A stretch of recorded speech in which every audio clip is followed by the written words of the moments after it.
second series of birding webinars. My name is Kelsey Mazer, and I'll be one of your presenters this morning, along with Amanda Manoa from Greenwood Wildlife Rehabilitation Center.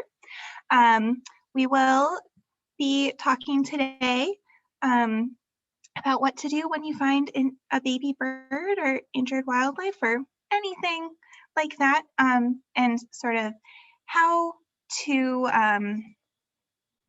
approach when to talk to a rehabber about it, or what you can do as an individual to help those birds. All right, so if this is your first time attending one of our webinars, you can catch up on all of our information we have provided on our Bird Conservancy YouTube channel. So whether you have attended all of our webinars or if this is your first one, I hope you enjoy it. And if you have any questions that come up during the webinar, please use the chat box and we'll get to your questions as we come up to our Q&A at the end.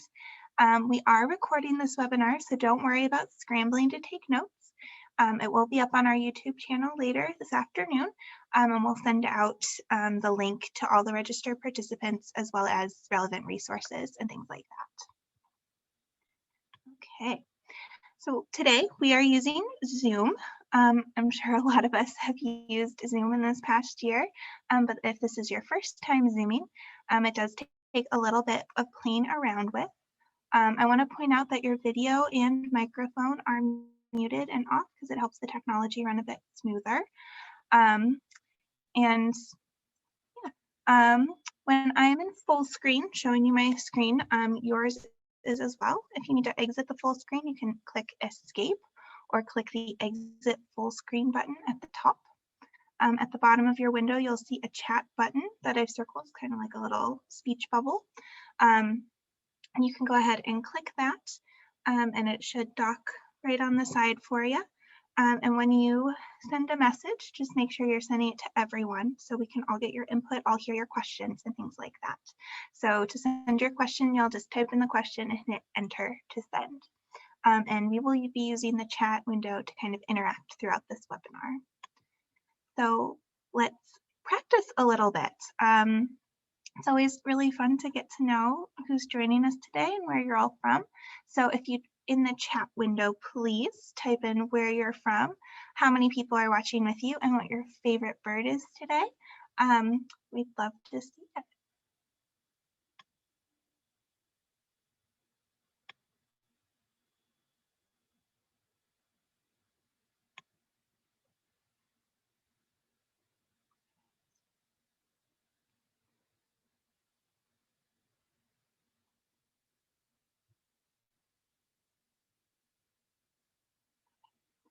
I'll give you a little bit more time to practice using that chat, but we'll go ahead and keep moving. Oh, morning. Oh, chipping sparrows are so cool, Tyler. Oh, Cindy, did you see the Say's Phoebe back at your house? I hope so. Vesper sparrows. Oh, I like all the little songbirds we have going on today. It's really cool. Awesome. Thank you so much for sharing. All right. So a little bit about who we are as presenters today. My name is Kelsey, and I'm the Outreach and Volunteer Coordinator at Bird Conservancy. Gosh, my favorite bird today is probably a common raven. There's one been bouncing around outside in the courtyard, and it's been really fun to watch this morning. Joining me this morning is Tyler Cash, our Camp and Community Coordinator. He is monitoring the chat, so he'll be answering questions as we go and sort of saving them or sharing them at the end with our Q&A. We're also joined today by Amanda Manoa, licensed wildlife rehabilitator from Greenwood Wildlife Rehab Center. And we'll have some time to ask her some rehab specific questions as we go. A little bit about Bird Conservancy before we get started. Our mission is to conserve birds and their habitats through science, stewardship, and education. So our science team really focused on advancing knowledge, monitoring, collecting data, things like that. Our stewardship team is boots on the ground, working with landowners to make sure that their land is both profitable for them and a great habitat for birds. And then our education team, which I am a part of. We're focused on inspiring the next generation and sharing knowledge and sharing a love of birds with the whole community. And as our name implies, we are the Bird Conservancy of the Rockies. So our work radiates from Colorado all the way up to Montana, North Dakota, all the way down through the Chihuahuan plains of Mexico, which is pretty cool. And a lot of people ask us, why do we care about birds? We could be the spider conservancy or really anything at all. But birds are really inspirational. They do a lot of different things. They inspire us through architecture, through engineering and design, art, music, everything. They're also really vital to the ecosystem in that they help eat pests. They go out and eat the mosquitoes and things like that. They're also really good at dispersing seeds and playing that role in the ecosystem. Eat a berry over here, fly somewhere else, poop out the berry, and boom, we have another plant. They're also great environmental indicators. They're that canary in the coal mine, right? They can tell us when something's a little off in the ecosystem that we don't quite see right ahead of time. I think the coolest thing about birds is that no matter where you live, birds are really accessible. So even if you're at your house or out in your yard, I bet you can see a bird, or even if you're in downtown Denver and you can open your window, you could probably hear a bird or see one fly by, which is pretty cool.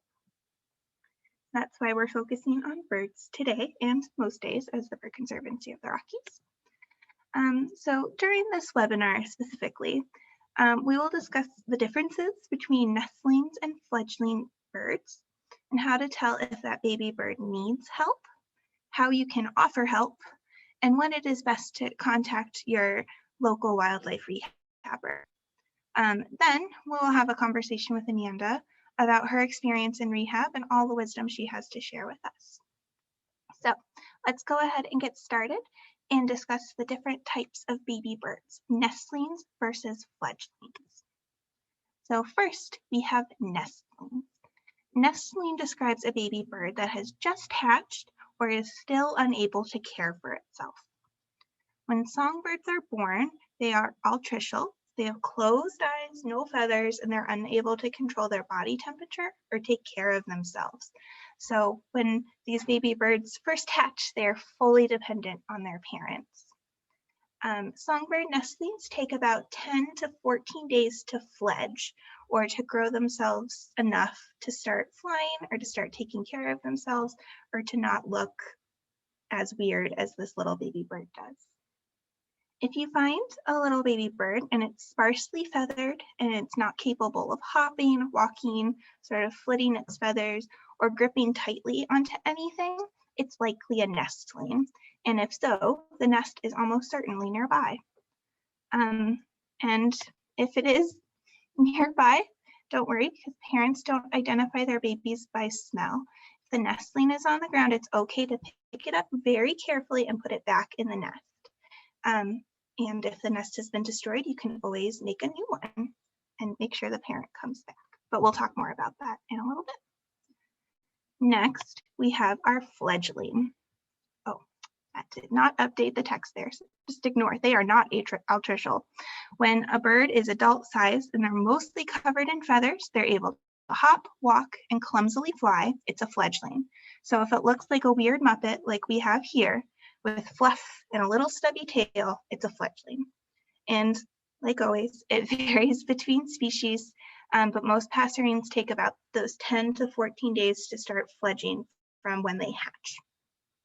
And most of the baby birds people find are fledgling. They just left the nest and can't totally fly yet, and they're still under the watchful eye and care of parents, and they don't really need our help.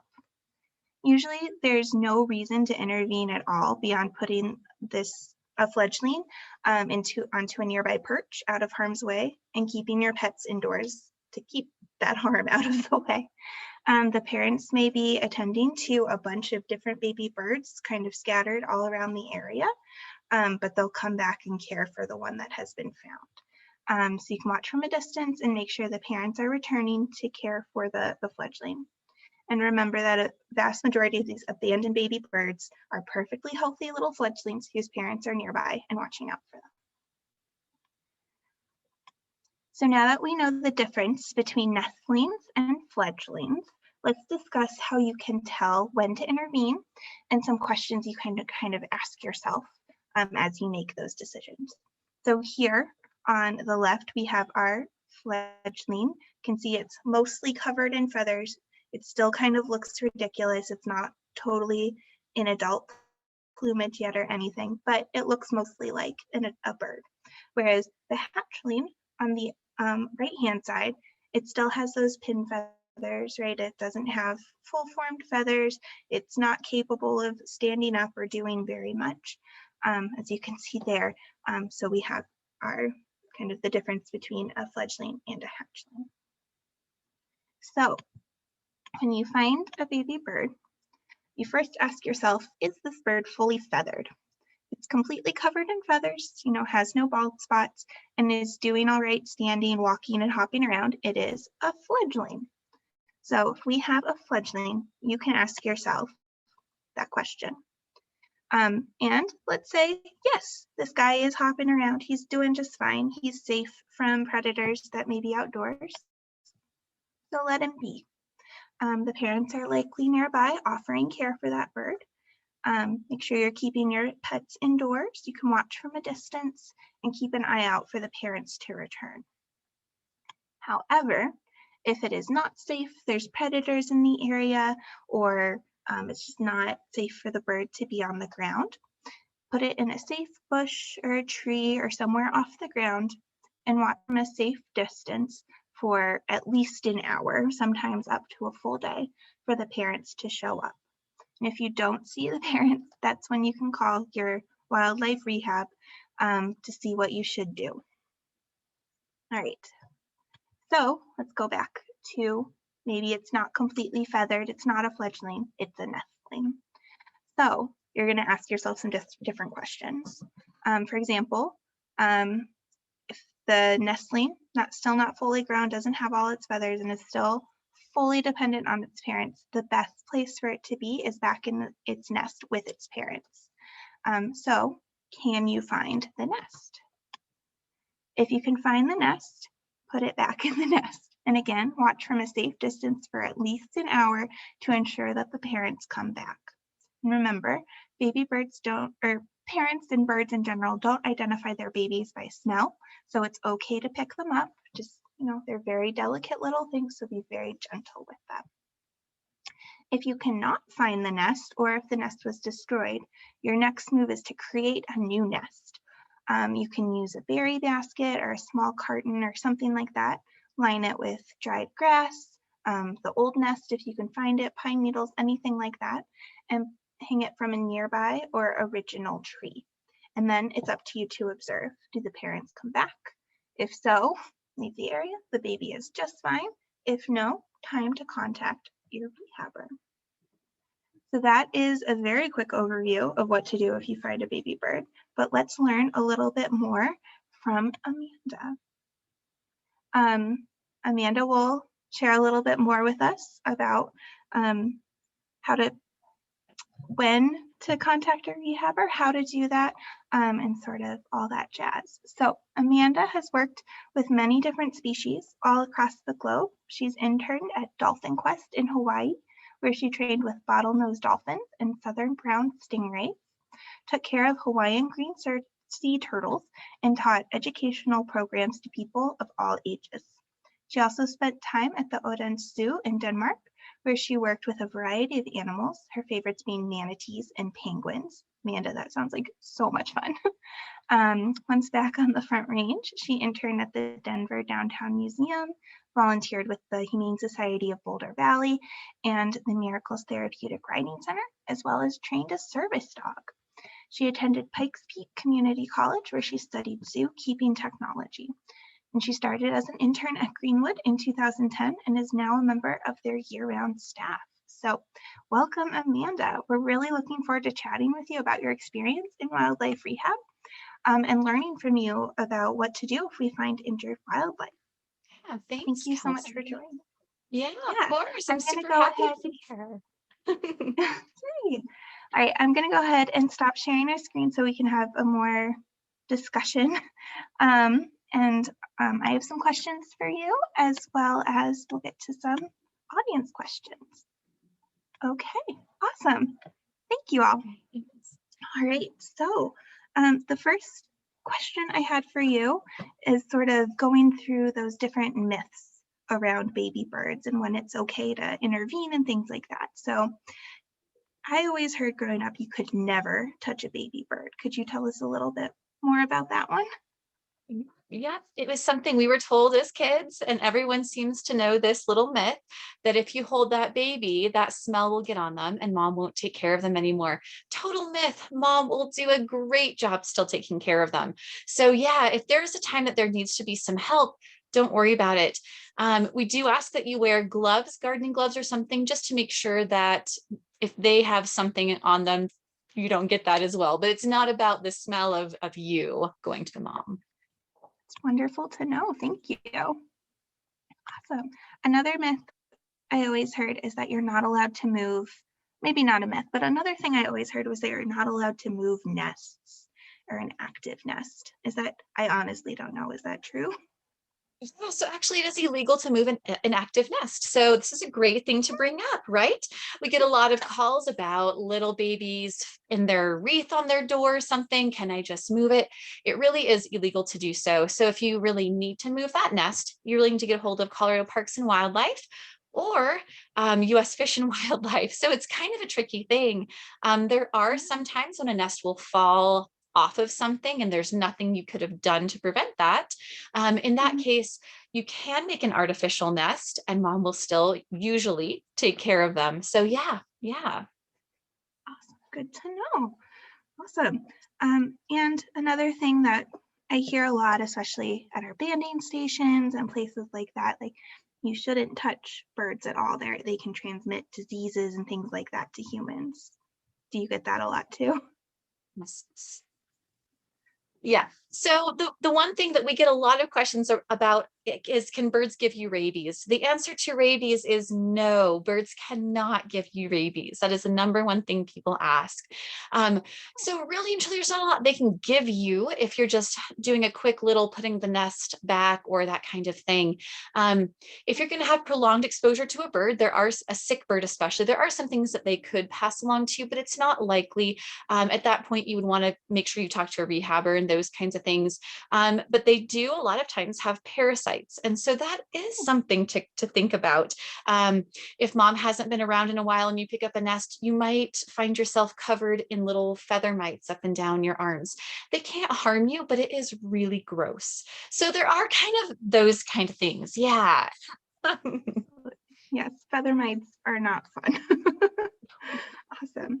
So can you tell us a little bit, we know that, baby birds take about 10 to 14 days to develop and start fledging.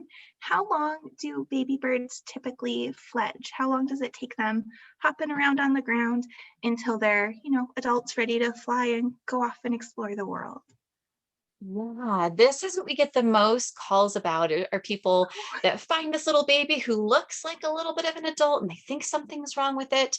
It's about 7 days, which seems crazy that these little babies are on the ground, not flighted, kind of unprotected in a way because mom's not holding them in the nest anymore, but they survive, they do well. This is the number one point in their life that they get caught by cats. That is the biggest thing that we see because they just can't get away. So yeah. Right. Oh dear. And can you tell us a little bit like what happens if you find one of those fledglings that has been attacked by a cat or is injured or bleeding? There's a lot more in danger than just a fledgling hopping around on the ground. What should we do?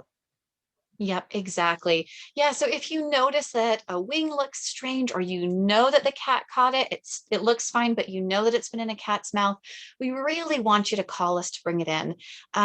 Especially with the cats, they can leave little tiny, tiny punctures that we can't see that turn into a really big infection and the bird ends up passing away. So we want to get them on antibiotics right away. So that's a big deal. If you've seen it in the mouth of a cat. Otherwise, if you see any injuries, give us a call and we can talk to you about it. It really is case by case, but if it's injured, we typically want to see it. Yep. Good to know. I didn't know that about cats, like the small punctures. That's crazy. Yep. But it makes a lot of sense. Yeah. So if I find a hatchling or a fledgling on the ground, maybe I put it back in the nest and mom's not there, and it looks like it's a little hungry, should I feed that baby bird? So glad you brought this up. Please don't ever, ever, ever feed, water, anything with these little guys. As you all know, because you care about birds, they're all very different. They all have a very different diet. And so sometimes, you might get a seed-eating bird, you may get an insectivore. That diet's going to really depend on what they are. And we have a very specific diet that we feed them. So their gut will go through a lot of shock, actually, going from one diet to another diet, and that might really hinder the healing process. The other thing that's really important to remember when you have these babies, another big reason not to feed or give them water, because water seems super harmless, is it's very, very, very easy to aspirate these little babies. That turns into pneumonia very, very quickly. And again, a baby that maybe wasn't in trouble that much, just need to be raised up, now has to battle pneumonia, now has to battle all these new things. So if I can get anything across to everybody to spread the word about, do not feed or water them. Thank you for asking that, Kelsey. Of course, I'm always curious. Awesome, thank you. All right, so let's say we find a baby bird. It looks like the parents aren't coming back, or it has been injured a little bit more than usual. Can you share what you would do to care for those baby birds and what you do at Greenwood to make sure they're ready to join the wild again? Yeah, sure. So for the first part of your question, I'm going to talk about a little bit. So a lot of people will assume that mom is not around. What we typically do is talk to those people a little bit more and say, how do you know mom and dad aren't around, or how, if mom isn't there? And they'll say, oh, well, I just haven't seen her. And we'll kind of ask a little more about, well, has your schedule of watching them changed? We had a situation last year in Broomfield where a lady was just so worried about these little hummingbirds. They'd made a little nest on her porch lights, and they were so cute. And she's like, I'm telling you, mom is not coming. Mom is not coming. It's been 24 hours. They're hungry. We're so worried. And after a while, we realized she was standing so close to the nest that she's been hindering mom from coming and taking care of her babies. So at this point, we're like, oh my goodness, what do we do? She said mom never came back for the night. Anyway, we realized the babies actually had no way of having mom around if the lady was not going to leave them alone. So we said, well, if you're sure, then go ahead and bring them in. She brought them in. She called us a few hours later and said, mom's here looking for them. So it's really heartbreaking when those things happen. So the first part of your question is so great.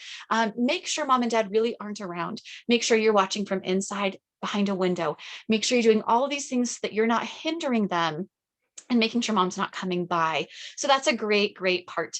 If you do find a baby who truly is injured or who is really orphaned, which we can talk to you about, always give us a call if you have questions. We've got great staff that can talk you through all these things to figure out what's going on. If they are injured, the best thing to do is to put on little garden gloves in case there's mites or anything else. Pick that little sweet baby up, put him in a quiet, dark, warm space, shoebox, little Amazon box, something like that, and just let them rest. Give us a call, talk to us about it.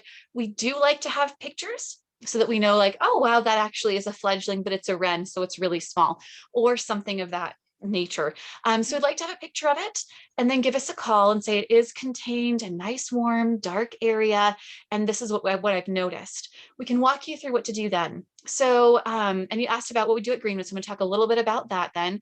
Once we get them in, we'll assess. There are some sad cases which do happen.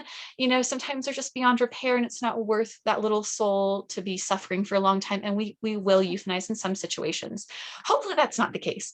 What we want to do is get that little baby on whatever meds it needs, pain meds, anti-inflammatory, antibiotics, and get some good food in them, get them the right nutrition, get them with friends so they're in a nest at least with other babies, even though they're not siblings. And it takes a while, depending on the type of bird. think finches might be our hardest ones, which is kind of shocking because they do so well outside, but they're really hit hard by environmental issues. And so we have a hard time really pushing them through. We take a long time to wean them very slowly. They're one of our more delicate species. A lot of insectivores too take a long time. And so we teach them how to eat on their own. We'll go from syringe feeding to maybe tweezer feeding and show them that the tweezers come from this little bowl. So they get excited in the little bowl. And then we condition their flight for about a week, depending on the species again. And then we release them back where they came from. So yeah, that's kind of a quick overview. Cool. Awesome. Thank you. Can you tell us a little bit more about when you decide to release a bird? Like, does it have to be, are there certain markers you have to see? How do you make that decision? Definitely. So maturity is a really big one, of course. We want to make sure that they are the size they would be if they were going to be leaving mom. So that's a huge, huge thing. We also are really good at feeding. So we want to make sure that it's not just weight, but that they actually have skills to find their own food, that they've been self-feeding, that they've gone outside to the flight cages and they're still doing really, really well, eating on their own, maintaining weight. The other really big thing is feather quality. So feather quality is enormous. So if we see a bird that is unwaterproofed, or it rains outside, or we mist them every now and then to make sure, and those feathers aren't bouncing back, we might have to do some more work. So feather quality is huge. We also get a lot of attacks, like I talked about with cats and things like that. So they may have lost a lot of feathers. We never want to release anybody who's compromised in that position. So it's a lot of that. It's a lot of making sure they can eat on their own and that they fly really, really well. So those are the big concerns. Very cool. I had no idea. Can you tell us a little bit more about any resources you can share, or anything that, as a member of the public would be helpful for us to know, or places to look, or anything like that? Yeah. So, and if you guys are out birding, you may not be close to a rehab center. So that is something to consider when you're outside. There are a few other rehab centers around the state. We help with a few other places, but we're kind of the big place for songbirds. There's a lot of raptor centers, but not as many songbird centers. There is a website called Animal Help Now, and you can look on that. Or if you just keep our cell phone or our number with you with your cell phone, then you guys can just give us a call and say, hey, I'm out on the plains doing some birding. I found someone with a broken wing. What's my closest resource? So really and truly, our phone number is probably the easiest thing to just keep with you to do. Yeah. Brilliant. And can we find that phone number and all that fun stuff on your website? Yep, exactly. Awesome. Yep. Cool.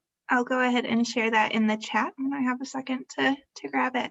I'm wondering if there are any questions from our audience today. Anything else we're wondering? I'll look through the chat and see if anything came up. Yeah, so the chat's been a little quiet, but since we are such a small group, you can unmute yourself if you have any questions to ask. So let me just change that setting. So if you have any questions, feel free to just unmute and ask. I know I have a quick question. So we talked more about songbirds, but I feel like a lot of folks find owls, like fledgling gray horned owls, since they are more common in cities and kind of around more urban areas. If I found a fledgling owl on the ground, what should I do? Yeah. So the first thing you should do is call birds of prey. Whether you're north, it'll be a different place, but birds of prey is in Broomfields. They're great at answering questions. Again, they want to talk to you first before you pick up that baby to make sure it does need help.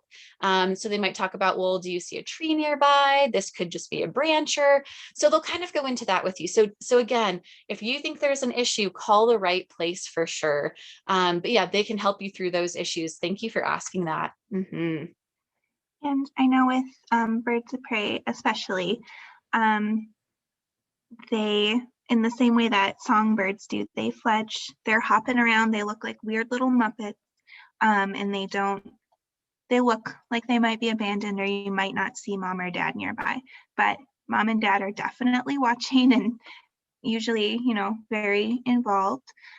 So like you mentioned with the hummingbirds, make sure you're watching from far enough away, make sure there's not threats or anything in the area that could hurt the bird, and just kind of go from there. But they look, I feel like owls look like babies for a lot longer because they just look so silly.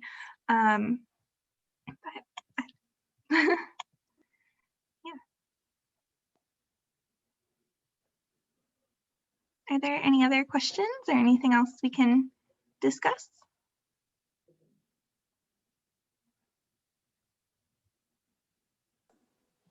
So if we got a hold of Greenwood, you could direct us to, because I always thought maybe we had to call CPW for a raptor, like an eagle or an owl or something like that. You said birds of prey, Amanda. So I'm confused, and I would really super appreciate, thank you for putting up a number. Thank you. I see it, Kels. Thanks. Got you, Cindy.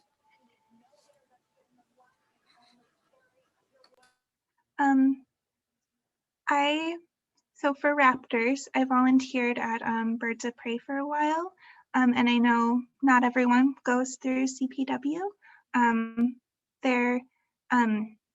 A lot of times, if the individual who found the bird is able to safely gather it and put it in a nice, warm, quiet space and is able to bring it in to the center, you can still do that. I know Birds of Prey has volunteers who can come out and collect the bird for you, and CPW also does a lot to go out and collect the birds and bring them to Birds of Prey.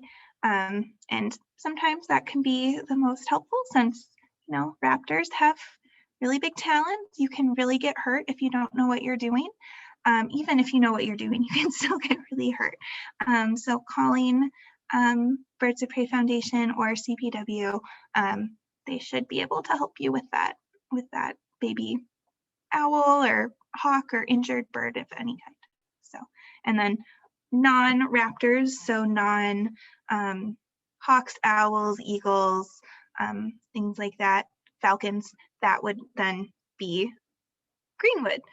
So I know when I volunteered at Birds of Prey, we got a lot of calls of like, I found a duck, what do I do? And we're like, call Greenwood. So it's they're very different. It's very different to care for a songbird than it is to care for a bird, a raptor of some kind. So it would be helpful to know, you know, who to call. But in my experience, and you can speak to this definitely, Amanda, a lot of these rehab places are working together, right? We all want to see the birds get better. We want to see the wildlife thrive. We don't want to see them get hurt or injured or any way. So if you call Birds of Prey and it turns out you have a chicken and not a hawk, like, they're going to help you figure out where to take it, who to call, what you need to do, and all of that. It's a good question, Cindy. Sorry, I just rambled a little bit. But. Yeah, no, and that's exactly it, is we all want to help each other. So as long as you get hold of a rehab center, we can send you in the right direction, even if it's not exactly what we do. So yeah, that's perfect. And actually, just it kind of popped up in my head. Another bird that you guys might encounter are grebes, and that is like probably our number one call when it gets cold and snowy. Really? So grebes cannot like take off from the land. They have to be on water.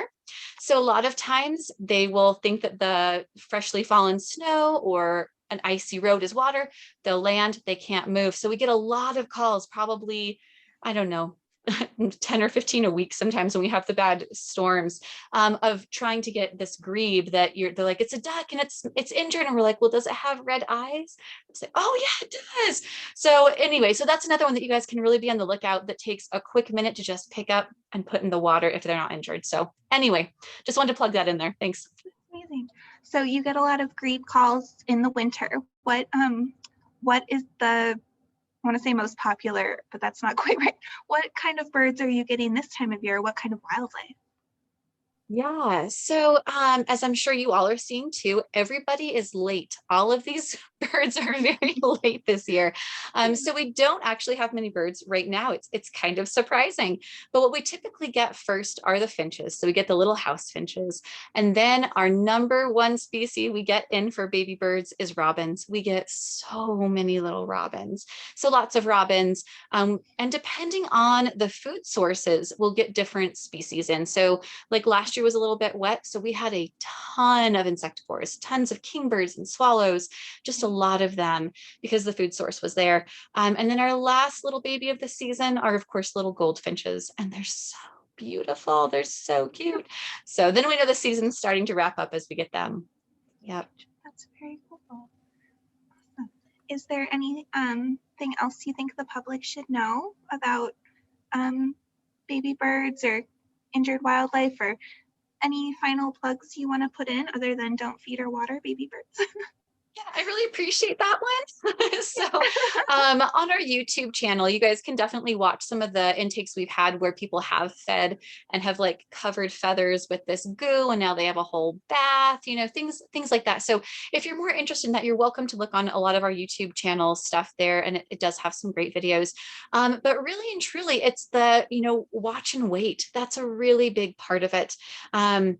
It's really hard for us when we get a baby brought to us and we're like, oh my gosh, this baby really didn't need to come in. Thank you for caring. Thank you for wanting to help. But now this little baby has had this stressful ride with people here.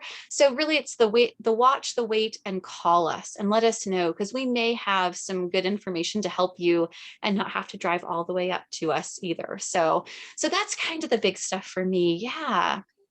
Brilliant. Thank you. Hey, Amanda, I have a quick question, and it's not about baby birds, but it's about birds in general.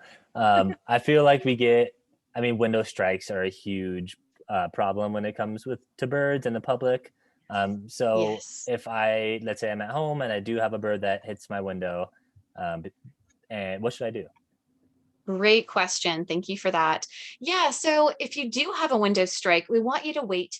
We want you to just observe them. If it's a safe place, they're on your deck, there's no dogs, cats, or kids, just go ahead and give them an hour, maybe an hour and a half, and see if they fly off.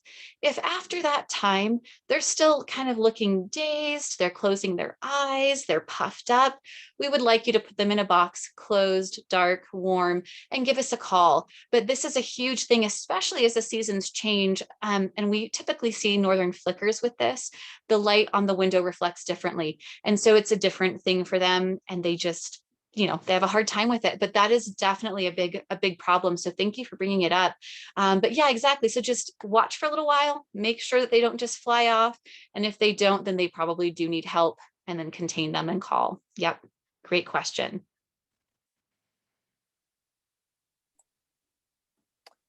Awesome. Thank you so much, Amanda, for doing this webinar with us. I'm going to pass it over to Kelsey if there's anything else she would like to ask. And if anyone else has any other questions, we're more than happy to take those as well. Thank you. I was just adding those phone numbers to our final slides today. So let me go ahead and share our screen again. And if questions do come up, please feel free to interrupt me or pop them in the chat right there. Oh, Tyler, can I share my screen, please?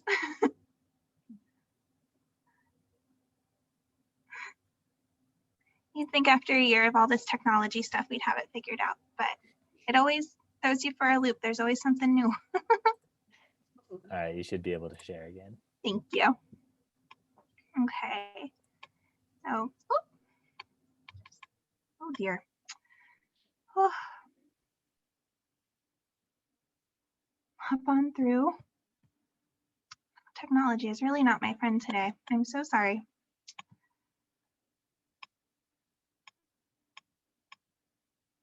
Okay, so thank you again for joining us today. I really enjoyed sharing sort of baby birds in general and talking with you, Amanda, about what to do. And I learned so much. And the wait, watch, and call, all very helpful. And if you like what you heard today, you can please keep in mind that gifts from individuals like you, along with businesses and foundations, help us fill critical funding gaps and provide matching revenue to several of our federal and state sources. And you can help Bird Conservancy scientists, biologists, ecologists, and educators like me working to advance bird conservation from Montana to northern Mexico. And please do keep in touch. We have our Facebook there, website, email, and sorry for the formatting. I put in Greenwood's phone number as well as Birds of Prey's phone number. So we can go ahead and use that. And thank you all so much for joining us today. And thank you so much, Amanda, for taking some time this morning to share your wealth of knowledge and helping us learn what to do if we find a baby bird or injured wildlife in general. So thank you so, so much. Are there any final questions or anything else we can cover this morning? Thank you for putting this on. I think it was a great topic. Thanks. You're welcome, Cindy. Thank you for joining us.